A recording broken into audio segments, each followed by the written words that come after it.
అందరికీ నమస్కారం. Epic story లైన్స్‌కు స్వాగతం. శ్రీ సాయి లీలామృతము అధ్యాయము 8. ఓం శ్రీ సమర్థ సద్గురు సాయినాథాయ నమః. విశ్వరూపము. శ్రీ గురు గీత సద్గురువు యొక్క ఆధ్యాత్మిక స్థితి గురించి గురుర్విశ్వం నచాన్యోస్తి అంటే గురువు కల్విదం బ్రహ్మ, ఈ సర్వము బ్రహ్మమే అని వేదాలు చెబుతున్నాయి. దీనినే ఇందుగలడు అందులేడని సందేహము వలదు చక్రి అని భాగవతం చెబుతోంది. ఆ బ్రహ్మమే, ఆ భగవంతుడే తానైన వాడు మాత్రమే గురువు. శ్రీకృష్ణుడు అర్జునునికి విశ్వరూపం దర్శనమిచ్చినట్లే రెండవ దత్తావతారమైన శ్రీ నరసింహ సరస్వతి స్వామివారు త్రివిక్రమ భారతి అనే సన్యాసికి కూడా ప్రసాదించారు. ఈ కాలంలో అగ్నులైన ప్రజలందరికీ స్థూలమైన అనుభవాల ద్వారా సర్వదేవతలు, మహాత్ములు, జీవులేగాక జడమని తలచబడే పూజా విగ్రహాలు, పటాలు కూడా తమ రూపమేనని తెలిపిన వారు శ్రీ సాయి ఒక్కరేనేమో. షిరిడీలో ఒకనాటి మధ్యాహ్నం శ్రీమతి తార్కాడ్ వడ్డన చేస్తుంటే ఆకలిగా ఉన్న కుక్క ఒకటి వచ్చి జాలిగా చూచింది. వెంటనే ఆమె ఒక రొట్టె వేస్తే ఎంతో ఆత్రంగా తిని వెళ్ళిపోయింది. నాటి సాయంత్రం మసీదులో సాయి ఆమెతో, తల్లి, నీవు పెట్టిన రొట్టెతో నా ఆకలి ప్రాణాలు కుదుటపడ్డాయి అన్నారు. ఆమె ఆశ్చర్యంతో, నేను మీకెప్పుడు అన్నం పెట్టాను అన్నది. మధ్యాహ్నం నీవు రొట్టె వేసిన కుక్కని నేనే. అన్ని జీవుల రూపాలలోనూ నేనే ఎప్పుడూ ఉంటాను. ఆకలి ఉన్న ప్రాణికి పెట్టాక నువ్వు తింటుండు, నీకెంతో మేలవుతుంది. మసీదులో కూర్చొని నేనెప్పుడూ అబద్ధం చెప్పను అన్నారు బాబా. ఒకరోజు సాయంత్రం సాయి మసీదు ముంగిట ప్రహారీకి ఆనుకొని నిల్చొని తాత్యా మొదలైన భక్తులతో మాట్లాడుతున్నారు. లక్ష్మీబాయి షిండే వచ్చి నమస్కరించగానే, అమ్మా, నాకెంతో ఆకలిగా ఉన్నది అన్నారు. ఆమె వెంటనే వెళ్ళి రొట్టెలు కూర చేసుకొచ్చింది. కానీ బాబా వాటిని పక్కనున్న కుక్కకు వేశారు. ఆమె చిన్నబుచ్చుకొని, మీకోసమని శ్రమపడి చేసుకొచ్చానే అన్నది. అప్పుడు బాబా, దాని ఆకలి తీరితే నా ఆకలి తీరినట్లే. దానికి నోరు లేకపోవచ్చు కానీ ఆత్మ ఉన్నది. ఆకలిగా ఉన్న ప్రాణికి అన్నం పెడితే నాకు పెట్టినట్లే అన్నారు. నాటి నుండి రోజు అదే సమయానికి ఆమె నియమంగా జీవితాంతము బాబాకు రొట్టె సమర్పించింది. అందుకే తన చివరి క్షణంలో సాయి ఆమెను అనుగ్రహించి 9 రూపాయలు ప్రసాదించారు. ఏటా కొన్ని నెలలు శ్రీమతి కాపార్డే షిరిడీలో ఉండి నిత్యము భోజనం బాబాకు నివేదించేది. ఆమె అప్పుడప్పుడు ఆయనను తన ఇంటికి భోజనానికి ఆహ్వానించేది. కొద్ది రోజులు ఆయన నవ్వి ఊరుకున్నారు. 2 సార్లు వస్తానన్నారు, కానీ రాలేదు. ఆ తర్వాత రోజు ఆమె వంట చేస్తుంటే ఒక కుక్క వాసన బట్టి ఇంట్లో చొరబడింది. అది వంటకాలను తాకుతుందన్న తొందరలో ఆమె పొయ్యిలోని కట్టె తీసి దానిపై విసిరేసేసరికి ఆ కుక్క పారిపోయింది. ఆ తర్వాత మసీదుకు నైవేద్యం తీసుకొని పోగానే బాబా, నేను వస్తే మండుతున్న కట్టె నాపై విసురుతావా అన్నారు. మొదట ఆమె నివ్వెరపోయింది, కానీ తర్వాత వాస్తవం తెలుసుకున్నది. ఉబ్బసంతో బాధ భరించలేక హంసరాజ్ సతీ సమేతంగా షిరిడీలో కొంతకాలం ఉన్నాడు. బాబా కృప వలన వ్యాధి తగ్గింది. కానీ సాయి అతన్ని పుల్ల పెరుగు సుతరాము తినవద్దన్నారు. కానీ అతడి మూర్ఖించి భార్య చేత రోజూ పాలతోడు పెట్టించేవాడు.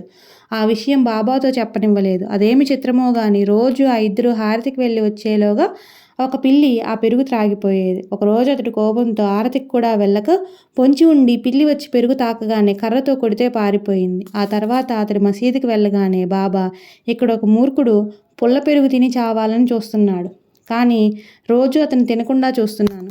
వాడు నన్ను ఈరోజు కర్రతో కొట్టాడు అన్నారు. సాయి ఒక వంక భక్తులను రక్షిస్తూ మరొక వంక వారి నుండి తిట్లు, దెబ్బలు భరించవలసి వచ్చేది. ఒకసారి నానాసాహెబ్ డెంగలే రుచికరమైన వంటకాలు వెండిపళ్ళెంలో ఉంచి బాబాకు అర్పించారు. ఆయన చప్పట్లు చరిచారు. వెంటనే ఒక నల్ల కుక్క వచ్చి వాటిని తింటోంది. అది చూచి అతడు మనసులో అసహ్యించుకున్నాడు. బాబా ఆ పళ్ళెం దూరంగా తోసేసి, దీన్ని నీవే తీసుకో, నాకొద్దు అన్నాడు. ఆ జీవిని అసహ్యించుకుంటే వారిని అసహ్యించుకున్నట్లే. ఒకసారి షిరిడీ వాస్తవ్యులొకరు ఒక కోడెదూడకు నొసట త్రిశూల ముద్ర వేసి శివుని పేర ఆబోతుగా విడిచారు. కొంతకాలానికి అది ఎదిగి పైర్లను పాడు చేస్తుంది. శివుని ఆబోతుని ఎవరూ దాన్ని దండించేవారు కాదు. చివరికి ఊరి పెద్దలంతా కలిసి దాన్ని బందిలి దొడ్లో ఉంచి తమ ఖర్చుతో దాన్ని పుష్టిగా మేపాలని నిర్ణయించి 1 నెల ఖర్చు ఇచ్చి ఒక మార్వాడితో దాన్ని ఏవలాకు పంపారు. సాయంత్రానికి అతడు షిరిడీ వచ్చి ఆ కార్యం నెరవేర్చానన్నాడు. మరుసటి తెల్లవారుజామున గ్రామంలో ఒక భక్తునికి సాయి 3 సార్లు స్వప్నంలో కనిపించి, నన్ను రహటాలో కషాయం ముంగిట్లో కట్టేశారు, వెంటనే వచ్చి విడిపించు అన్నారు. తెల్లవారాక అతడు ఆశ్చర్యంతో ఏవలా వెళ్ళి విచారిస్తే నిజంగానే మార్వాడి ఆబోతుని 14 రూపాయలకు ఒక కషాయికి అమ్మేసినట్లు తెలిసింది. అప్పుడు అతడు దాన్ని విడిపించి బందిలిదొడ్లో అప్పగించి షిరిడీ వచ్చి గ్రామ పెద్దలకు ఫిర్యాదు చేశాడు. పెద్దలు మార్వాడికి శిక్ష విధించారు. ఒకరోజు సాయి పోలీలు కావాలంటే నానా చందోర్కర్ స్వయంగా వండి వాటిని నివేదించాడు. సాయి వాటిని తాకనైనా తాకకుండా కూర్చున్నారు. వాటి మీద ఈగలు చీమలు చేరాయి. అప్పుడు సాయి నానాతో, నేను ఆరగించాను, నీవు తీసుకో అన్నారు. నానా ఎంతో నిరుత్సాహపడి అలిగి అన్నం కూడా తినకుండా చావట్లో పడుకున్నాడు. సాయి అతన్ని పిలిపించి, నానా, 18 సంవత్సరాలు నా దగ్గరుండి నీవు గ్రహించింది ఇదేనా? ఆ చీమలు ఈగల రూపంలో నేనే ఆరగించాను. నీవు ప్రసాదం తీసుకో అన్నారు. వాటి రూపాలలోనూ మీరే ఆరగించారని నాకు రుజువేమిటి అన్నాడు నాన్న. బాబా వెంటనే ఒక భంగిమ చేశారు. తనకు తప్ప మరెవరికీ తెలియని ఒక తన జీవిత రహస్యం బాబాకు తెలుసునని అతడు గ్రహించాడు.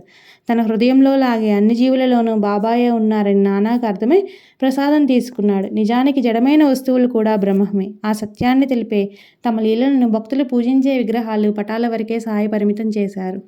లేకుంటే మన నిత్య జీవితాలే తారుమారవుతాయి.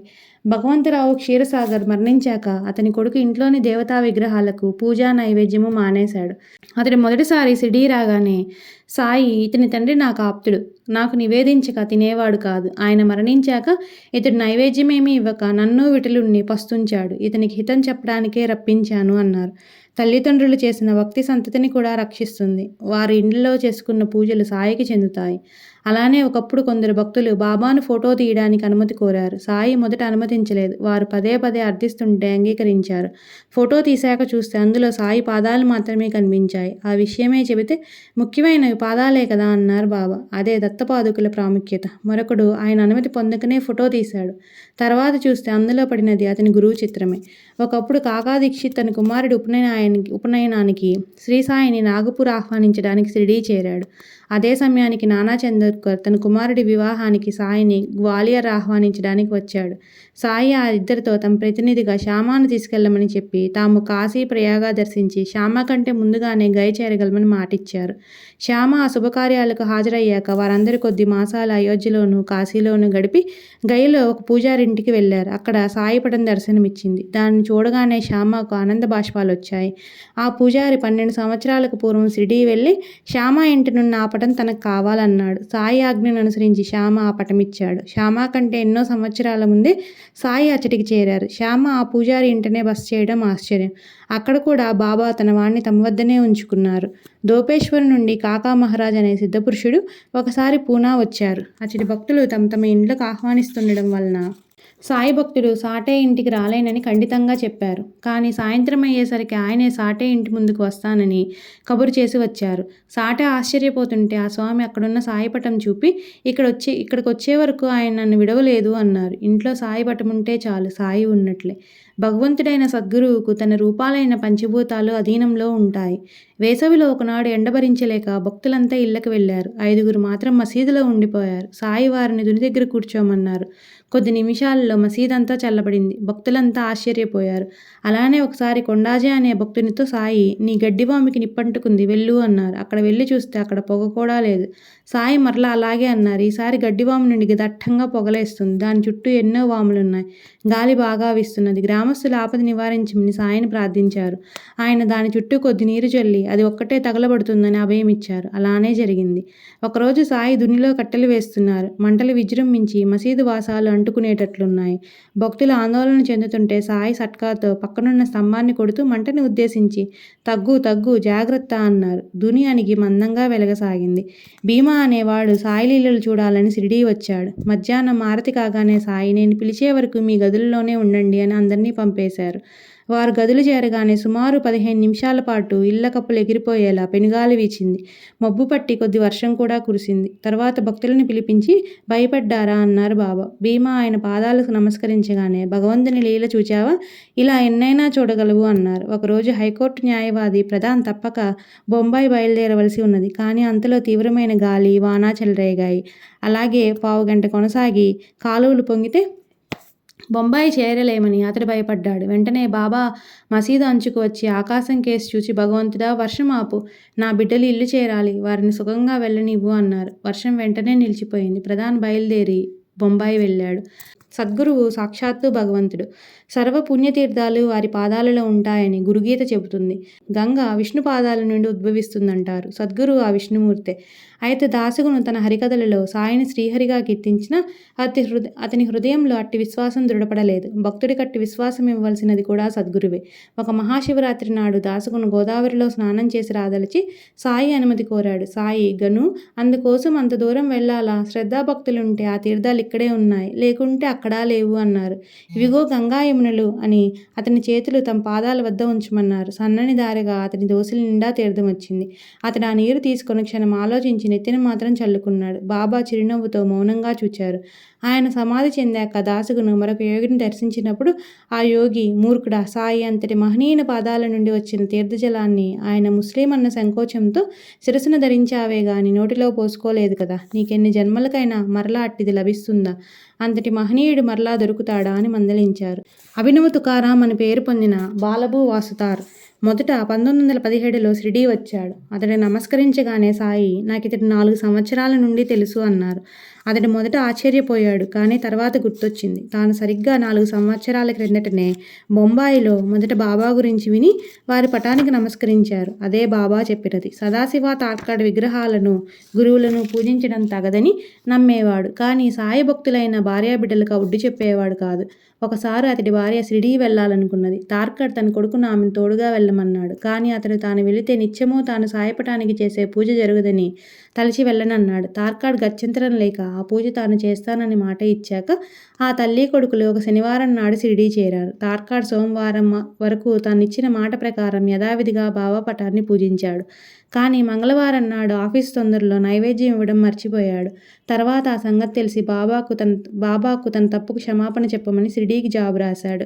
సరిగా ఆ రోజు అదే సమయానికి శ్రీమతి తార్కాడ్తో సాయి, అమ్మా, ఆకలేస్తుంటే ఏమైనా పెడతారని మీ ఇంటికి వెళ్ళాను. పూజా గది తలుపు తాళం వేసి ఉన్నది.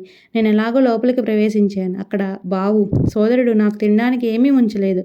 ఆకలితో తిరిగి వచ్చాను అన్నారు. ఆమెకేమీ అర్థం కాలేదు. కానీ తన ఇంటి పూజ గురించి ఆందోళన చెందుతున్న ఆమె కొడుకుకు అర్థమైంది. ఆరతి అయ్యాక నాడు సాయి అన్న మాటలు పూజలో లోపం జరగనివ్వవద్దని తన తండ్రికి జాబు రాశాడు. ఒకే సమయానికి ఒకరి జాబులు ఒకరికి చేరాయి. సాయికి వారి పటానికి భేదం లేదన్నమాట. బాబా 1917లో ఒకనాటి రాత్రి స్వప్నంలో హేమత్ పంత్కు సన్యాసి రూపంలో దర్శనమిచ్చి మరోరోజు మధ్యాహ్నం వారింటి భిక్షకు రాగలమని చెప్పారు. అతడు ఆ విషయం తన భార్యకు చెబితే మరోరోజు ఆమె ఒక అతిథికి కూడా వంట చేసింది.